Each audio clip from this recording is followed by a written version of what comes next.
دیکھیں عدت کے جو ایام ہیں اس میں دو طرح کی باتیں ہیں. نمبر ایک، اگر جو انتقال ہوا شوہر کا وہ ہوا مہینے کے درمیان میں، یعنی پہلی تاریخ کو نہیں ہوا، 2، 3، 4، 5 سے لے کے آخر تک انتقال ہوا، تو اس صورت میں جو عدت ہوتی ہے وہ دنوں کے حساب سے ہوتی ہے. اب جو عدت گزارنی ہے وہ پورے 130 دن گزارنے ہیں. تو اب نہ اس میں قمری رہے گا نہ شمسی رہے گا. موت کی عدت، موت کی عدت تو وہ رہیں گے، کیونکہ اس میں تو مہینوں کا معاملہ ہی نہیں ہے. ٹھیک ہے.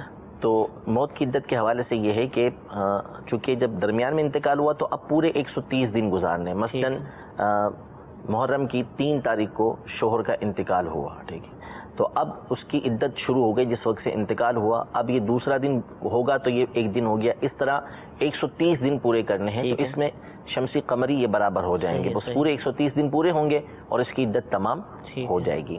اور اگر مہینے کی ابتدائی تاریخ میں انتقال ہوا، پہلی تاریخ کے اندر انتقال ہوا شوہر کا، تو اب اس صورت میں حکم ہے کہ یہ 4 مہینے 10 دن گزارے گی. یعنی اس نے پورے 4 مہینے 10 دن گزارنے. اب یہ قمری مہینے یعنی محرم، سفر وغیرہ اسلامی مہینے اس انداز میں گزارے گی کہ 4 مہینے تو چاند کے حساب سے پورے ہوں گے. 4 30 ہوتے ہیں، 29 ہوتے ہیں، جتنے بھی ہیں وہ 4 مہینے گزر جائیں گے. اس کے بعد جو 10 دن ہیں اس نے مزید یہ گزارنے ہیں. تو یہ پھر اس میں اسلامی مہینوں کا لحاظ ہوگا. البتہ یہاں پر ایک بات عرض کرتا چلوں کہ عمومی طور پر یہ بات پوچھنے کے بعد یہ لوگ یعنی یہ لوگوں کا جو مقصد ہوتا ہے وہ یہ ہوتا ہے کہ عورت عدت سے کھڑی ہو گئی، اب اس کے بعد اس نے گھر سے نکلنا ہے، اپنے بھائی کے گھر جانا ہے، یا بعض مقامات پر مسجد دکھانے کا رواج ہوتا ہے.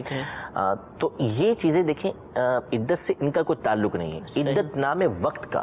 ٹھیک ہے، انتقال ہوا یا طلاق ہوئی، اس کے بعد ایک ٹائم پیریڈ کا نام جو ہے وہ عدت ہے. اور عدت کے احکام یہ ہوتے ہیں کہ اس نے گھر سے باہر نہیں نکلنا، اس نے زینت نہیں کرنی. ٹھیک ہے، یعنی کسی کو نعوذ باللہ 3 طلاقیں ہو گئیں یا شوہر کا انتقال ہو گیا، تو اب اس کے لیے حکم یہ ہے کہ اس نے عدت میں نہ گھر سے باہر نکلنا ہے، نہ اس نے جو ہے وہ اپنا زینت کرنی ہے. میک اپ وغیرہ، فیشن وغیرہ جو معاملات ہوتے ہیں زینت کے وہ اس نے نہیں کرنے. اب جب 4 مہینے 10 دن اس کے ہو گئے یا 130 دن اس کے ہو گئے تو اس پر یہ لازم نہیں ہے کہ وہ گھر سے باہر نکلے گی. ٹھیک ہے، یعنی یہ سمجھتے ہیں کہ گھر سے باہر نکلنا ضروری ہے، حالانکہ ایسا نہیں ہے.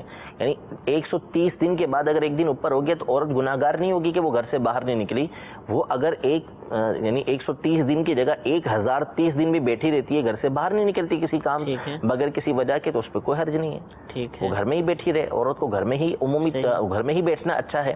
تو اگر وہ باہر نہیں نکلتی تو اس میں کوئی حرج نہیں ہے. اور مسجد دکھانا، بھائی کے گھر جانا، یہ اپنی رسم سمجھ لیا گیا کہ عدت پوری ہوگی تو ایک دفعہ باہر لازمی لے کے جانا. ایسا کچھ بھی نہیں ہے شریعت کے اندر. ٹھیک ہے، گھر کے اندر رہے گی. ٹھیک، اور یہ سارے معاملہ. اچھا حضور، آپ نے یہ موت کی عدت کا بتایا، اب ضمناً طلاق کا بھی بتا دیں تاکہ سب کو معلومات حاصل ہو جائے. طلاق کی عدت جو ہوتی ہے وہ جو مینسس ہوتے ہیں اس کے حساب سے ہوتی ہے، حیض جس کو بولتے ہیں. تو جب طلاق دی تو اس کے بعد 3 حیض جو ہے یہ اس کی عدت ہوتی ہے، جبکہ وہ حاملہ نہ ہو. ٹھیک ہے، حاملہ اگر ہے تو چاہے موت کی عدت ہو، پریگننٹ ہے تو چاہے موت کی عدت ہو چاہے وہ طلاق کی عدت ہو. اس صورت میں تو بچے کے پیدا ہونے تک جو ہے وہ عدت رہے گی، چاہے وہ 1 دن میں پیدا ہو جائے چاہے وہ 9 مہینے میں جا کے پیدا ہو. جب بھی پیدا ہوگا تو اس کی عدت اس وقت ختم ہوگی. ہاں، جب بچہ پیدا ہوگا. تو باقی جو اگر وہ پریگننٹ نہیں ہے تو حاملہ نہیں ہے تو اس صورت میں پھر جو طلاق کی عدت ہے وہ اس میں یہ دیکھا جائے گا کہ اس کی عمر کیا ہے.